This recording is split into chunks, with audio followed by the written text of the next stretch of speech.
राधा वल्लभ श्री हरिवंश। आज हमारे श्रीमद् भागवत का 96वां पाठ है, जिसमें कि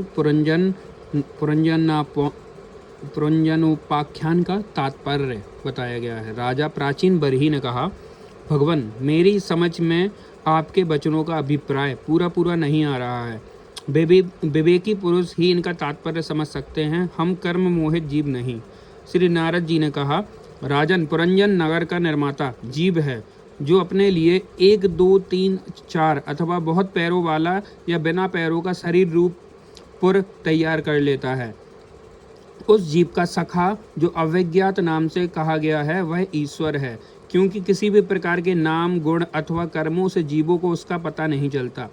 जीव ने जब सुख दुख रूप सभी प्राकृतिक विषयों को भोगने की इच्छा की, तब उसने दूसरे शरीरों की उपेक्षा 9 द्वार, 2 हाथ और 2 पैरों वाला मानव देह ही पसंद किया। बुद्धि अथवा अविज्ञा को ही तुम पुरंजनी नाम की स्त्री जानो। इसी के कारण देह और इंद्रियां आदि में मेरेपन का भाव उत्पन्न होता है, और पुरुष इसी का आश्रय लेकर इस शरीर में इंद्रियों द्वारा विषयों को भोगता है। 10 इंद्रियां ही उसके मित्र हैं, जिसने कि सब प्रकार के ज्ञान और कर्म होते हैं।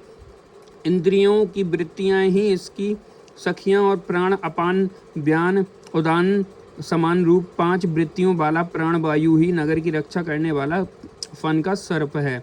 दोनों प्रकार की इंद्रियों के नायक मन को ही 11वां महाबली योद्धा जानना चाहिए। शब्दादि 5 विषय ही पांचाल देश हैं, जिसमें बीच में वह 9 द्वारों वाला नगर बसा हुआ है। उस नगर में जो एक स्थान पर 2 द्वार बताए गए हैं, वे ही नेत्र गोलक और नासा छिद्र और 2 कर्ण छिद्र हैं। इसके साथ मुख, लिंग और गुदा, ये 3 और मिलाकर कुल 9 द्वार हैं। इन्हीं में से होकर वह जीव इंद्रियों के साथ बाह्य विषयों में जाता है।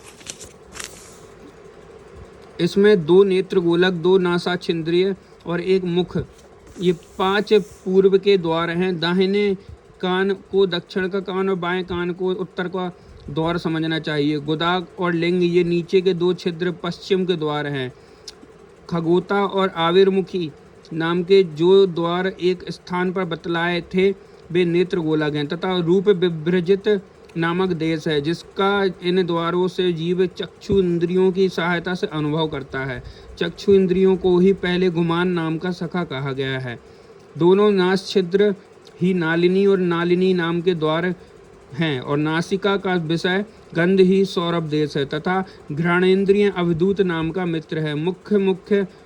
मुख्य नामक द्वार है, उसमें रहने वाला बागेंद्रिय विपण है, और रसेंद्रिय रसविद रसज्ञ नाम का मित्र है। वाणी का व्यापार अपण है, और तरह तरह के अन्न बहुदन तथा दाहिना कान पितुहु और बायां कान देवहु कहा गया है। कर्म कांड रूप प्रवृत्ति नाम मार्ग का शास्त्र और उपासना कांड रूप निवृत्ति मार्ग का शास्त्र ही क्रमशः दक्षिण और उत्तर पांचाल देश हैं।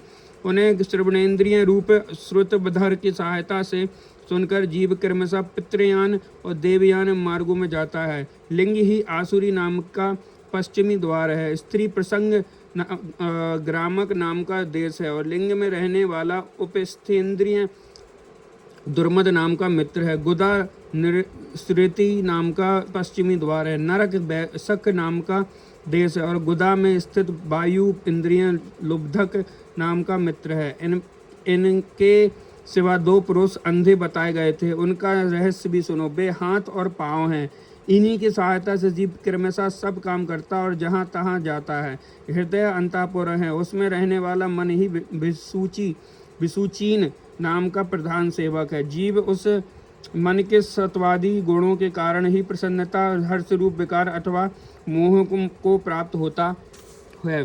बुद्धि राज महिषी पुरंजनी जिस प्रकार स्वप्नावस्था में विकार को प्राप्त होती है और जागृत अवस्था में इंद्रियां आदि को विकृत करती हो, उसके गुणों से लिप्त होकर आत्मा जीव भी उसी में रूप में उसकी वृत्तियों का अनुकरण करने को बाध्य होता है। यज्ञ भी वस्तुतः वह उनका निर्विकार साक्षी मात्र ही है। शरीर ही रथ है, उसमें ज्ञानेंद्रिय रूप 5 घोड़े जुते जाते हैं। देखने में सत्य संवत्सर रूप काल के समान ही उसका अप्रतिहत वेग है। वास्तव में वह गतिहीन है। पुण्य और पाप ये दो प्रकार के कर्म ही उसके पहिए और तीन गुण ध्वजा हैं। पांच प्राण डोरियां हैं। मन बागडोर हैं। बुद्धि सारथी हैं। हृदय में बैठने का स्थान है। सुख दुखादि द्वंद्व जुए हैं। इंद्रियों के पांच विषय उसमें रखे हुए आयुध हैं और त्वचा आदि सात धातुएं उसके आवरण हैं। पांच कर्मेंद्रियां उसकी पांच प्रकार की गति हैं। इस रथ पर चढ़कर रथी रूप यह जीव मृग तृष्णा के समान मिथ्या विषयों की ओर दौड़ता है। 11 इंद्रियां उसकी सेना है तथा 5 ज्ञानेंद्रियों के द्वारा उन इंद्रियों के विषयों को अन्याय पूर्वक ग्रहण करना ही उसका शिकार खेलना है। जिसके द्वारा काल का ज्ञान होता है वह संवत्सर ही चंडवेग नामक गंधर्व राज है। उनके अधीन जो 360 गंधर्व बताए गए थे वे दिन हैं और 360 गंधर्व रात्रि हैं। वे बारी बारी से चक्कर लगाते हुए मनुष्य की आयु को हरते रहते हैं। वृद्धावस्था ही साक्षात काल कन्या है और कोई भी पुरुष पसंद नहीं करता। वह मृत्यु रूप यवन राज से लोक का संहार करने के लिए उसे बहन मानकर स्वीकार कर लिया। आदि मानसिक कलेश और व्याधि रोग आदि शारीरिक कष्ट ही उससे यवन राज के पैदल चलने वाले सैनिक हैं तथा प्राणियों को पीड़ा पहुंचाकर शीघ्र ही मृत्यु के मुख में ले जाने वाला शीत और उष्ण दो प्रकार का ज्वर ही प्रज्वार नामक उसका भाई है। इस प्रकार यह देहाभिमानी जीव अज्ञान से आच्छादित होकर अनेक प्रकार के आदि भौतिक आध्यात्मिक और आदि दैविक कष्ट भोगता हुआ 100 वर्ष तक मनुष्य शरीर में पड़ा रहता है। वस्तुतः तो वह निर्गुण है, किंतु प्राण इंद्रियों और मन के धर्मों को अपने में आरोपित कर मैं मेरेपन के अभिमान से बंधकर क्षुद्र विषयों का चिंतन करता हुआ तरह तरह के कर्म करता रहता है। यह यज्ञपि स्वयं प्रकाश है, तथापि जब तक सबके परम गुरु आत्म स्वरूप श्री भगवान के स्वरूप को नहीं जानता तब जब तक प्रकृति के गुणों में ही बंधा रहता है।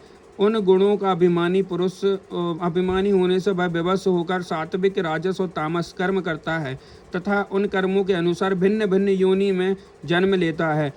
वह कभी तो सात्विक कर्मों के द्वारा प्रकाश बहुल स्वर्ग आदि लोक प्राप्त करता है, कभी राजसी कर्मों के द्वारा दुखमय रजोगुणी लोकों में जाता है जहाँ उसे तरह तरह के कर्मों का क्लेश उठाना पड़ता है, और कभी तमोगुणी कर्मों के द्वारा शोक बहुल तमोमयी योनियों में जन्म लेता है। इस प्रकार अपने कर्म और गुणों के अनुसार देव योनि, मनुष्य योनि अथवा पशु पक्षियों की योनि में जन्म लेकर वह ज्ञानगांध जीव कभी पुरुष, कभी स्त्री और कभी नपुंसक होता है।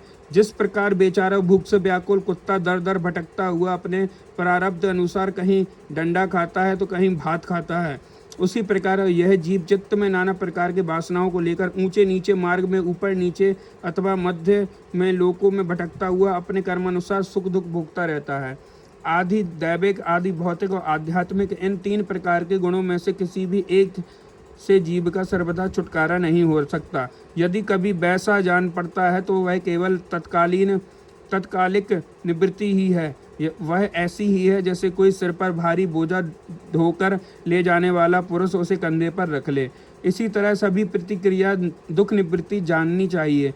यदि किसी उपाय से मनुष्य इस एक प्रकार के दुख से छुट्टी पाता है तो दूसरा दुख आकर उसके सिर पर सवार हो जाता है।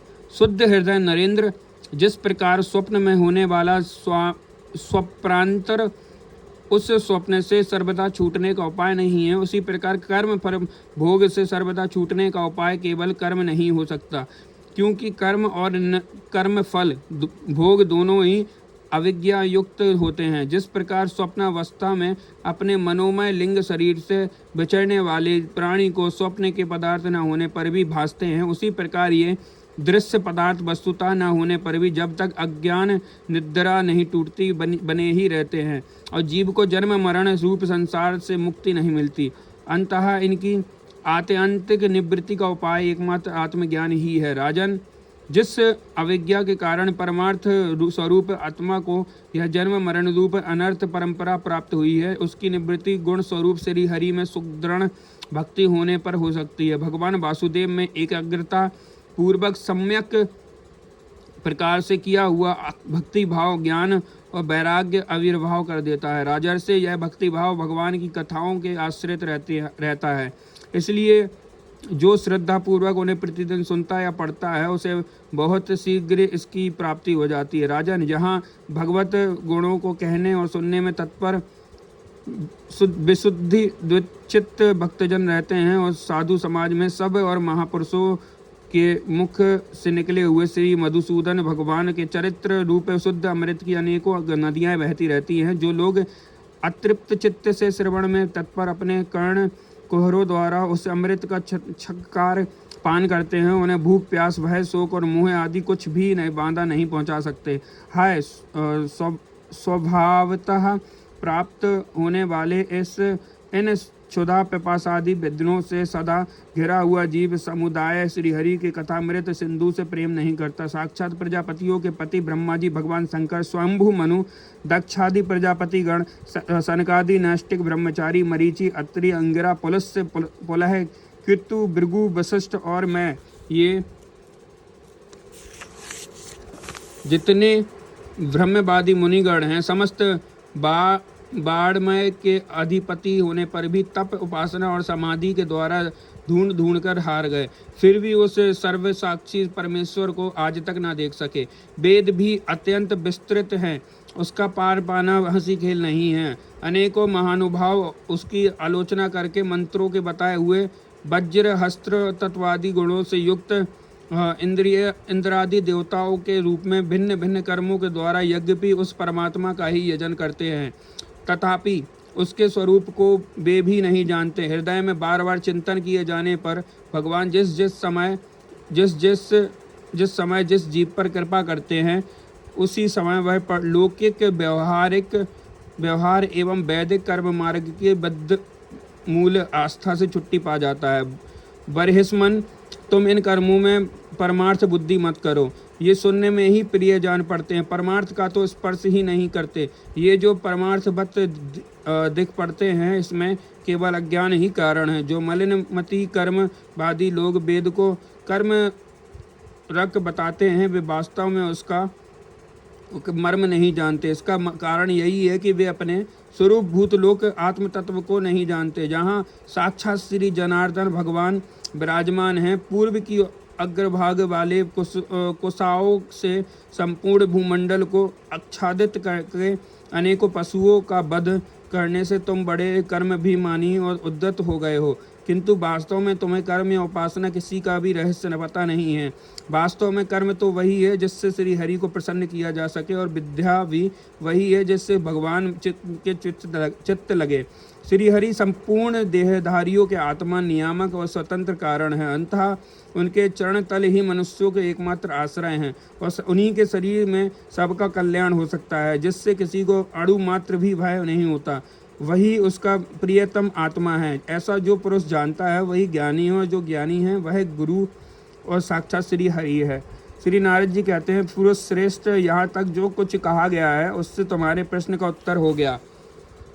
अब मैं एक भली भांति निश्चय किया हुआ गुप्त साधन बताता हूँ, ध्यान देकर सुनो।